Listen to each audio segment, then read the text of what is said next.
అనకాపల్లి జిల్లా నక్కపల్లి మండలంలో పర్యటించిన రాష్ట్ర హోంమంత్రి వంగలపూడి అనిత పలు అభివృద్ధి పనులను ప్రారంభించారు. నక్కపల్లి ప్రభుత్వ హాస్పిటల్లో సౌకర్యాలు పరిశీలించి కొత్త సదుపాయాలను ప్రజలకు అంకితం చేశారు. నక్కపల్లి ప్రభుత్వ హాస్పిటల్లో నూతనంగా ఏర్పాటు చేసిన పలు సదుపాయాలను ప్రారంభించిన హోంమంత్రి అనిత ప్రారంభించారు. 17.50 లక్షల రూపాయలతో ఏర్పాటు చేసిన ఎక్స్రే ప్లాంట్, 18.5 లక్షల రూపాయల వ్యయంతో అమర్చిన CARM మిషన్ ను, డెక్కన్ కెమికల్ సహకారంతో 10,50,000 రూపాయలు ఆక్సిజన్ ప్లాంట్, హెటిరో సంస్థ సహకారంతో 12 లక్షల రూపాయల విలువైన వైద్య పరికరాలను మంత్రి అనిత ప్రారంభించారు.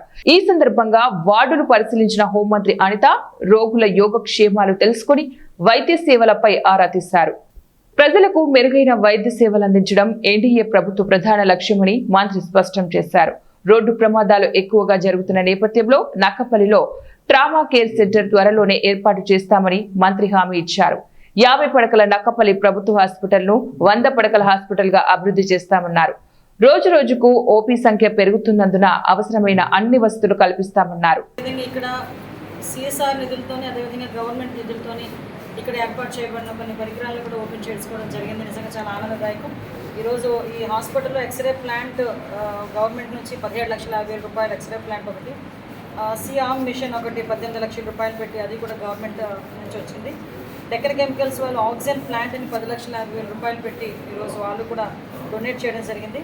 హాస్పిటల్ మెడికల్ ఎక్విప్మెంట్కి హెట్రో ఫార్మాస్యూటికల్స్ వాళ్ళు 12,20,000 రూపాయల ఎక్విప్మెంట్ కూడా ఇవ్వడం జరిగింది. టోటల్ హాస్పిటల్ పెయింటింగ్కి, వర్క్కి అన్నింటికి కూడా హెట్రో వాళ్ళు సుమారుగా 7 లక్షల రూపాయలు కూడా ఈరోజు ఇవ్వడం జరిగింది. ఓవరాల్గా 65,70,000 రూపాయలకి సంబంధించి ఈరోజు ఒక డెవలపింగ్ యాక్టివిటీ మీద ఈ నక్కపల్లి హాస్పిటల్కి రావటం అనేది నిజంగా చాలా ఆనందదాయకం.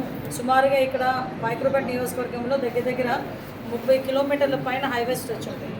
యావరేజ్ని చూసుకున్నా కూడా మ్యాక్సిమం ఎక్కువ యాక్సిడెంట్లకి అసలు ఎక్కువగా నమోదయ్యే పరిస్థితి. లాస్ట్ నుంచి కూడా ఒక ఆర్థోపెడిక్ లేకుండానే చాలా సంవత్సరాలు ఈ హాస్పిటల్ నడిచిన సందర్భం. కానీ ఈరోజు ద బెటర్ ఆర్థోపెడిక్ కానీ, గైనిక్ కానీ, ఎనస్థీషియస్ట్, ఇప్పుడు ఇక్కడ కావాల్సింది సుమారుగా 7 డాక్టర్స్ ఈరోజు ఇక్కడ 9 మంది డాక్టర్స్ ఈరోజు ఇక్కడ వర్క్ చేస్తున్నారు. వాళ్ళతో పాటు స్టాఫ్ అందరూ కూడా మంచి బిగ్ వేలో పనిచేస్తున్నారు. ఇక్కడ నేను చెప్పడం జరిగిందంటే ఇక్కడ హైజీన్ మెయింటైన్ చేసి ఇక్కడికి వచ్చిన రోగులకి ఎక్కడ కూడా ఎటువంటి ఇబ్బంది కలగకుండా చూసుకోవాల్సిన బాధ్యత కూడా ఉంది. ఎస్పెషల్లీ ఇక్కడ ఒక ట్రామా కేర్ సెంటర్ ఏర్పాటు చేయమని చెప్పి ఇక్కడ ఉన్న డాక్టర్స్ అందరూ కోరిక మేరకు నేను గవర్నమెంట్కి కూడా అప్పీల్ చేయడం జరిగింది. యాజ్ ఎర్లీ యాజ్ పాసిబుల్ ఇక్కడ ఒక ట్రామా కేర్ సెంటర్తో పాటు 100 బెడ్కి కూడా ప్రపోజల్స్ పంపించున్నాం. ఎందుకంటే నీడ్ ఉంది. ఇప్పుడు మనం అబ్జర్వ్ చేసుకుంటే ఈ రోజున బెడ్స్ కూడా సరిపోవట్లేదు. అట్ ద సేమ్ టైం మనకి ఓపీ కూడా around 450 to 500 per day OP కూడా వచ్చే పరిస్థితి కనిపిస్తాం.